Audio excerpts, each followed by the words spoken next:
ফের জ্বালানির মূল্য বৃদ্ধি। প্রথমে 15ই মে, তারপরে 19শে মে আর বর্তমানে 23শে মে। অর্থাৎ কেন এই দিনের কথাগুলো বললাম?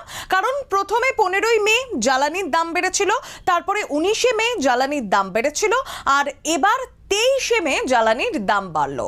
বিগত 10 দিনে এই নিয়ে 3বার জ্বালানির দাম বৃদ্ধি হয়েছে।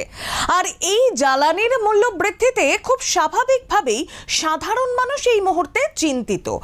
নানান রকম বিষয় নিয়ে আমরা জানি যে এই মুহূর্তে আমাদের দেশ জ্বালানি সংকটের মধ্যে রয়েছে।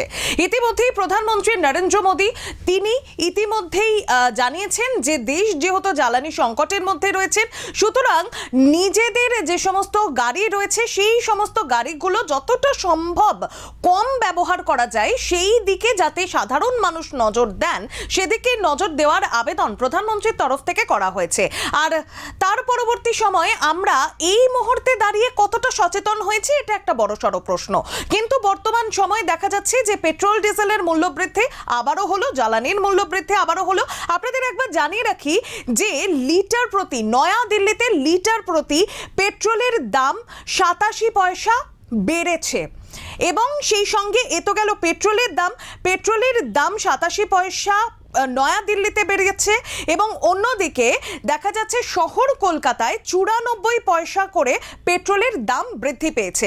এবং এইভাবে লাগাতারভাবে যে পেট্রোল ডিজেলের দাম বৃদ্ধি শহর কলকাতায় ঠিক কোন জায়গায় দামটাকে পৌঁছে দিল?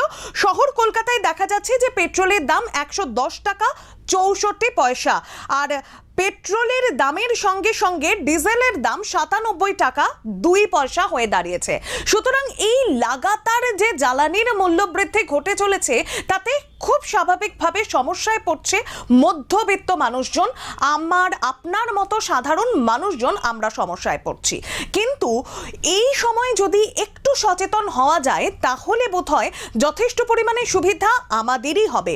কারণ একদিকে যেমন পেট্রোলের অতিরিক্ত যে দাম বৃদ্ধি হচ্ছে সেই দাম বৃদ্ধি মধ্যবিত্তের পকেটে যখন টান পড়ছে, সেই দাম বৃদ্ধি যখন হচ্ছে সেই জায়গায় কিছুটা পেট্রোল বা ডিজেল খরচ কমিয়ে দেওয়া যদি আমাদের পক্ষে সম্ভব হয় তাতে যেভাবে জ্বালানি সংকট গোটা দেশে রয়েছে খানিকটা সেদিক থেকে সাশ্রয় হয় আর নিজেরাও আমরা যথেষ্ট পরিমাণে স্বস্তিতে দিন কাটাতে পারবো বলে এই মুহূর্তে মনে হচ্ছে। কারণ যেমনটা কিছুক্ষণ আগে বলছিলাম যে প্রধানমন্ত্রী নরেন্দ্র মোদী ইতিমধ্যেই তিনি জানিয়ে দিয়েছেন যে বা আমাদের প্রত্যেককে সতর্ক করেছেন যে যতটা সম্ভব গাড়ি কম চালানোর জন্য, কম রাস্তায় বের করার জন্য, ওয়ার্ক ফ্রম হোম করার জন্য তিনি বলেছেন যে ওয়ার্ক ফ্রম হোম করা যেতে পারে।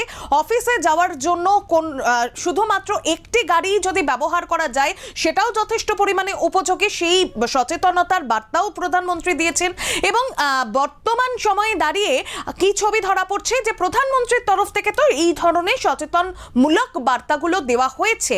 জ্বালানি যে সংকটে রয়েছে দেশ সেই বার্তাও প্রধানমন্ত্রী দিয়েছেন, আগাম সচেতন তিনি করেছেন।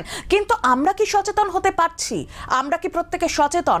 আমরা কি বাড়ির থেকে যখন বেরোচ্ছি যে রাস্তা আমাদের মেট্রো হোক বা অটো হোক বা বাসে হোক এইভাবে আমরা যদি যেতে পারি, সেই রাস্তা যদি আমাদের কাছে থাকে আমরা কি সেভাবে যাচ্ছি আমাদের গন্তব্যে? আমরা কি পৌঁছচ্ছি? না বোধহয়। আমরা আমাদের স্ট্যাটাস মেনটেন করার জন্য আমরা বিভিন্ন সময় আমরা এই সমস্ত পরিবহন ব্যবস্থাগুলোকে দূরে সরিয়ে রেখে, পাশে সরিয়ে রেখে আমরা নিজেদের বাড়ির গাড়িটিকেই নিয়ে বাইরে বেরোচ্ছি। আর স্বাভাবিকভাবে যা হওয়ার তাই হচ্ছে। স্বাভাবিকভাবেই কিন্তু জ্বালানি সেটা মূল্য বৃদ্ধি তো একদিকে হচ্ছে, আমাদের পকেটে টান পড়া সত্ত্বেও আমাদেরকে পেট্রোল ভরতে হচ্ছে, আর সেই সঙ্গে গোটা দেশে যে একটা জ্বালানির সংকট রয়েছে সেই সংকট ক্রমশ এর কারণে আরও বেশি করে ঘনীভূত হচ্ছে। স্বাভাবিকভাবে আমরা কবে সচেতন হব এটা একটা বড়সড় প্রশ্ন।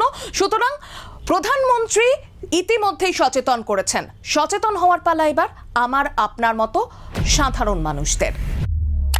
দেখতে থাকুন বাংলা জাগো।